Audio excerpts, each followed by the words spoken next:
Salve, salve, aluna e aluno. Quem é que está aqui na área? Professor Aprígio, já convidando a você a prestar atenção nessa imagem aí para você se apropriar.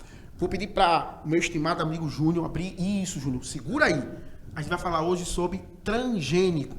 E é importante você entender qual é a diferença que tem entre transgênico e organismo geneticamente modificado. É você pensar assim, que todo transgênico ele é um organismo geneticamente modificado. Mas nem todo organismo geneticamente modificado ele é um transgênico. E até o final dessa aula você vai sair daqui sabendo a diferença. Por que essa diferença? Fica tranquilo, porque a própria informação que está aí, gente, já passa isso para a gente. Então preste atenção. Compreender que o transgênico é sinônimo para a expressão organismo geneticamente modificado. Só que a gente percebe que não é tão assim não, né? Se liga? Lembra aquela diferença? Eu posso sim dizer que todo transgênico é um organismo que recebeu gene de outro organismo doador. Isso é o transgênico clássico. Mas existem organismos que são geneticamente modificados e não receberam esse gene de um doador. Então, essa informação já é importante para você cristalizar, metabolizar esse saber, para que você tenha um olhar crítico e você possa sair do reino da necessidade para o reino da liberdade. Porque, gente, conhecimento é poder, como diria o famoso Chico Toicinho, Francis Bacon, lá no finalzinho do século XVI para o século XVII. Dito tudo isso, já vou pedir para a Júnior abrir essa imagem e aí vamos tentar fazer aqui um recorte direcionando aonde é que irá caminhar a nossa fala, para onde estará sendo direcionado o que a gente vai fazer aqui hoje. A gente, nessa perspectiva dos transgênicos, o que são? Como são produzidos? Quais organismos podem ser transgênicos? Porque os transgênicos causam polêmicas. Se você sair daqui compreendendo isso de forma muito mais consubstancial e transubstancial, vai fazer toda a diferença. Porque esse ambiente é justamente para isso, gerar em você essa inquietação, para que você esteja o tempo todo apto a querer mais e mais e aprender. Sair da tua zona de conforto a partir da perspectiva daquela insatisfação positiva, que é sempre querer mais e melhor. E aí já vou pedir para a Júnior ir para a próxima imagem, porque a gente vai falar um pouquinho o que seria o transgênico, essa definição, né, de uma forma mais cristalizada. Transgênico ou organismo geneticamente modificado. E mais uma vez eu vou ressaltar aqui essa informação. Todo transgênico ele é um organismo geneticamente modificado. Mas nem todo organismo geneticamente modificado ele é um transgênico. Por quê? Para ser considerado transgênico, ele tem que receber esse gene, esse pedaço do DNA que expressa uma característica, que expressa uma proteína de um outro organismo, tá? Seja de origem animal, seja de uma origem vegetal. Então é bom a gente guardar essas informações, tá? Seja de uma bactéria, né? Seja de um monera, seja de um outro organismo. Então, de certa forma, a gente está falando aqui de biotecnologia, a gente está falando de zoologia, a gente está falando de muitas outras áreas de taxonomia, está tudo junto e misturado. São animais ou plantas que sofreram modificações geradas pela transferência, olha, de características, gene, né? Proteína, né? Esse pedaço do DNA que é o gene, que expressa uma característica de uma espécie para outra, ou seja, o organismo vai receber uma característica, uma proteína, um gene que vem da onde? De um outro organismo. E esse gene ele vai expressar justamente uma característica, vai expressar o quê? Uma proteína que vai qualificar, ele vai dar a garantia de quê? De ele apresentar certas qualidades ou transformações. Segura, porque isso é importante você entender isso. Por favor, Júnior, para o nosso próximo slide, vou pedir para a Júnior voltar aqui comigo, porque é importante vocês agora guardarem essas informações que vão vir agora, porque essa tecnologia do DNA recombinante tem a ver com biotecnologia.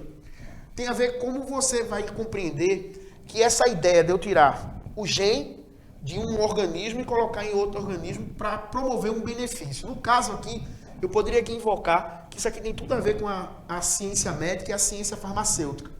Como é sabido de todo mundo, se tem uma doença crônica que sempre nos preocupa e que a gente sempre tem que ter um olhar muito sensível para ela, por exemplo, é a diabetes. Seja ela mellitus, seja ela insípida, seja ela tipo 1 ou tipo 2. Que no caso da gente, a gente não vai abordar isso de forma tão profunda.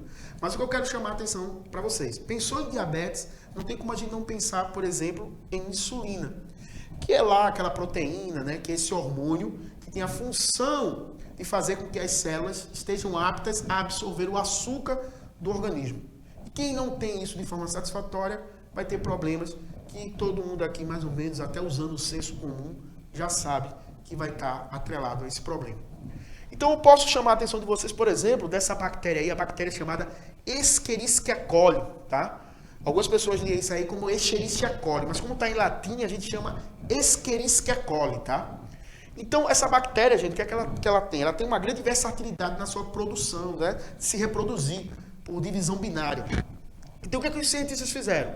Pegaram o DNA humano lá, o DNA onde codificava a insulina humana, pegaram lá o plasmídio, que é um DNA circulante, e colocaram através de usando tesouras. Volta aqui comigo, por favor, Brusão, para ficar mais visível. Era como se usasse a chamada enzima de restrições, como se fossem tesouras, cortaram. Deixaram um espaçozinho para se colocar nesse plasmídio, nesse DNA circulante, que ele permite para que as bactérias normalmente alcancem resistência contra antibióticos.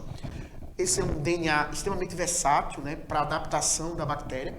Ao colocar esse DNA humano, que produz a proteína, o hormônio, no caso da insulina, faz com que essa bactéria comece a produzir também insulina humana. Vê que coisa massa.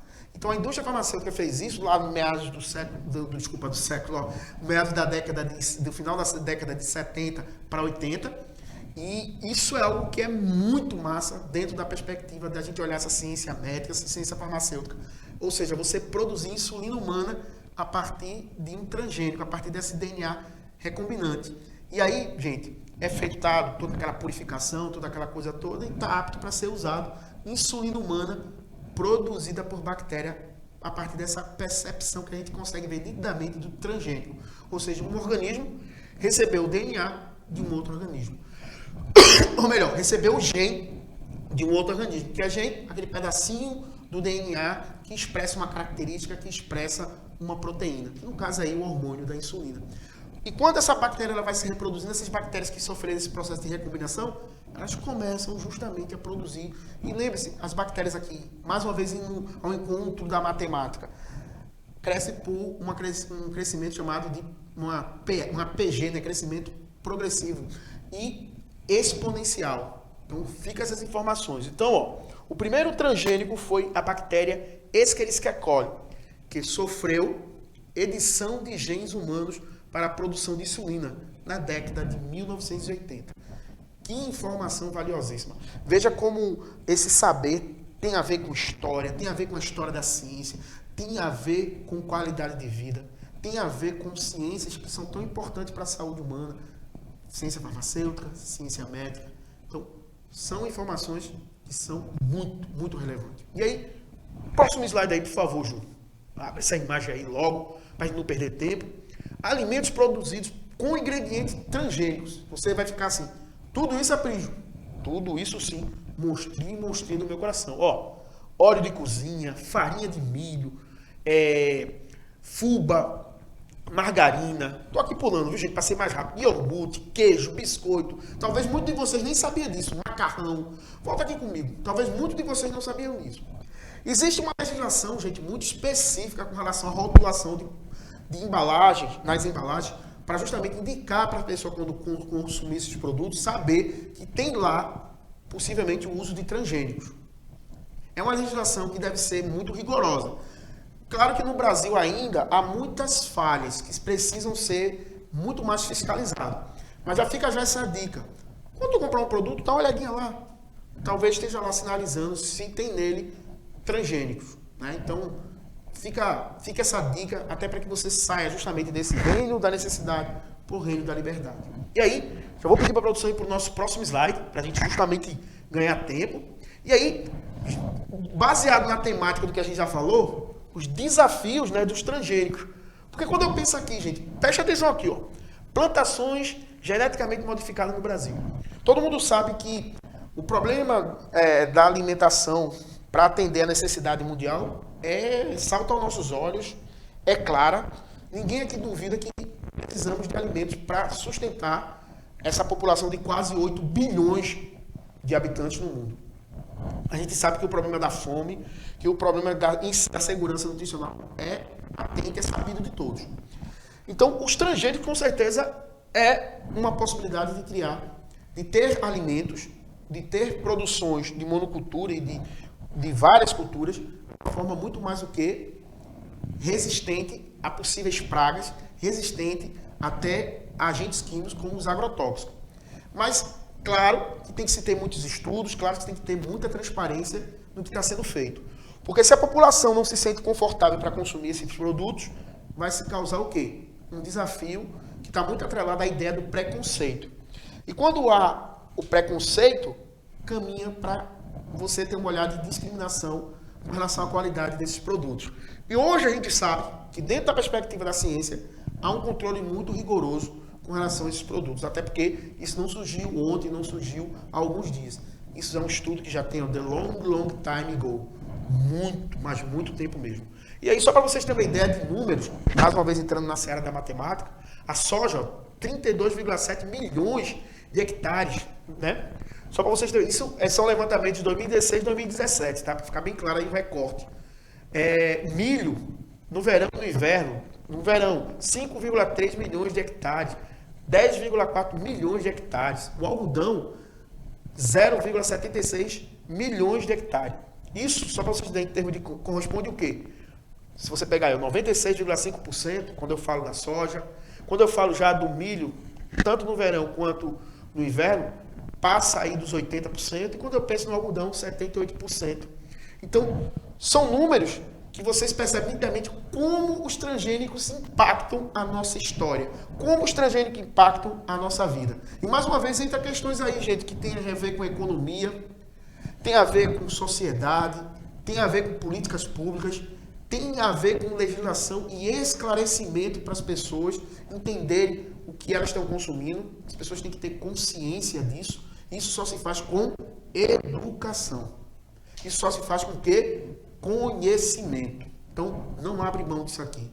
Reverbera essas informações, reverbera de tal forma que isso ingere em você uma mudança de comportamento, que é o que a gente chama de aprendizado. Mas esse aprendizado que seja significativo, que mude a tua história e a história de quem você ama. Por favor, produção, vamos para o nosso próximo slide. E a gente vai para aquele momento fofo, né? Você precisa saber. E aí você pode estar se perguntando, Aprígio, o que é que eu preciso saber? Saber disso aí, ó. O CRISPR-Cas9, ou o CRISPR-X, que é nada mais nada menos, gente, do que o uso de enzimas de restrições, que são tesouras biológicas, tesouras enzimáticas e colas enzimáticas que têm o papel de fazer uma edição do material genético. Isso mesmo que você ouviu. Imagina você fazendo uma edição de um vídeo, onde você tira aquilo que não te interessa, aquilo que você não deseja, ou colocando alguma coisa que deseja naquela imagem, naquele filme. É mais ou menos esse o princípio. A alegoria é essa mesma, a analogia é essa mesma. E para que fazer isso? Para justamente, ó, tratamento de doença, melhoramento de plantas e muito mais. É um assunto, gente, que eu te convido, como tarefinha de casa. Procura saber mais um pouquinho sobre o CRISPR-Cas9 ou CRISPR-Cas9. Não tenha dúvida. E só para vocês terem ideia, foram duas mulheres que fizeram isso, e outros pesquisadores, lá em 2012, tá? E elas ganharam, acho que há 2 anos atrás, acho que foi 2 anos atrás, ganharam o Prêmio Nobel de Medicina por causa desse estudo. Então, só para vocês terem ideia, a envergadura, a importância desse conhecimento.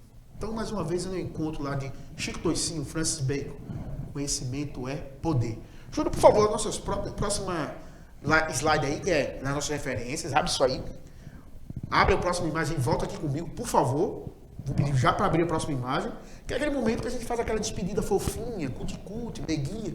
Claro, agradecendo ao meu amigo Júnior e a produção, porque são pessoas que com certeza contribuem muito, porque todo o gasto de energia que a gente está fazendo aqui, também com relação à professora Danúbia, que é outra gigante, como eu sempre gosto de dizer, toda essa mobilização de energia, a gente tem um propósito, que é você, aluna e aluno. Nada disso aqui, gente, condição sine qua non para isso aqui existir, é você. Dito tudo isso, abre essa imagem aí, por favor, Júnior. Fui!